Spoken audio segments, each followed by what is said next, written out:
Hello అండి, అందరికీ welcome to శైలి కిచెన్. ఈరోజు మనం ఎగ్ రైస్ ఎలా రెడీ చేసుకోవాలో చూద్దాము.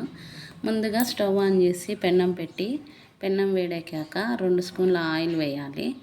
ఆయిల్ వేసి మనం ఎన్ని గుడ్లు కావాలంటే అన్ని గుడ్లు కొట్టేసుకోవచ్చు మన రైస్కి తగ్గట్టు.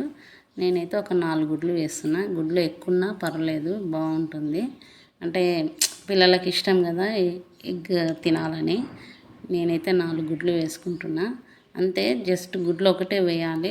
ఆ గుడ్లు ఒకటి మనము సిమ్లో ఒక 2 నిమిషాలు వేయించాలన్నమాట. అట్లా వేయించడం వల్ల ఏంటంటే ఆ గుడ్డు వేగుతుంది, నీచు స్మెల్ అనేది మనకు రాదు. ఉల్లిపాయలు కూడా మనం ఫస్ట్ వేసుకుంటే స్వీట్నెస్ వస్తుందన్నమాట రైస్కి. అట్లా వేసుకోకుండా మనం ఉడికించి చల్లార్చిన రైస్ కూడా వేసేసుకోవాలి. ఈ గుడ్ల తర్వాత వేసుకొని ఒక్క నిమిషం కలిపేసుకోవాలి. కలిపేసుకున్న తర్వాత ఇంకా మనము 1 స్పూన్ కారము, 1 స్పూన్ ఉప్పు, కొద్దిగా పసుపు, కొద్దిగా మిరియాల పౌడరు, 1 స్పూను ధనియాల పౌడరు ఇంతే వేసేసుకోవాలి. వేసేసుకొని ఒక 5 మినిట్స్ మనము సిమ్లోనే మగ్గించుకోవాలి.